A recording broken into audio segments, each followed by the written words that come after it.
Premièrement, la politique moyen-orientale voudrait dire qu'il y ait qu'une seule politique. Or, ce n'est pas vrai, puisque la politique moyen-orientale regroupe des pays avec des sensibilités différentes. Donc, il y a une politique libanaise de la France, il y a une politique vis-à-vis du pays du Golfe Persique, il y a une politique vis-à-vis d'Israël, et il y a une politique vis-à-vis des pays arabes, et de manière bicéphale, avec d'un côté le Maghreb en ce qui concerne l'Afrique du Nord, et de l'autre le Levant en ce qui concerne le Proche et le Moyen-Orient. Donc, il n'y a pas de politique une proche orientale du président Emmanuel Macron.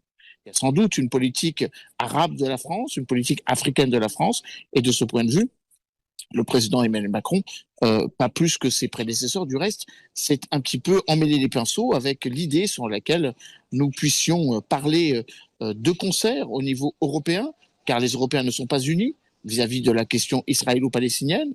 Un certain nombre de pays ont déjà reconnu la Palestine. C'est le cas de la Croatie, c'est le cas de l'Irlande, c'est le cas de l'Espagne, et d'autres pays aspirent à le faire. La France, d'ailleurs, fait partie de ces pays qui ont initié maintenant depuis 5 jours. La France aurait sans doute profité de la réunion qui était prévue à l'ONU sous la double légitimité, le double parrainage saoudien et français pour elle-même aussi reconnaître unilatéralement donc la Palestine comme un État. Il n'y a non plus pas forcément de consensus vis-à-vis de l'Iran. Donc je ne pourrais pas dire qu'il y a une politique moyen-orientale de la France. Je ne dirais pas qu'il y a de divergence entre la gauche et la droite, car la ligne de fracture n'est pas entre la gauche et la droite. Elle se situe dans tous les partis politiques. Vous avez des partis qui sont plus enclins à soutenir la position quasi indéfectiblement liée à l'État d'Israël et le droit de l'État d'Israël à se défendre face à ses contendeurs, et que c'est aussi vrai à gauche comme à droite.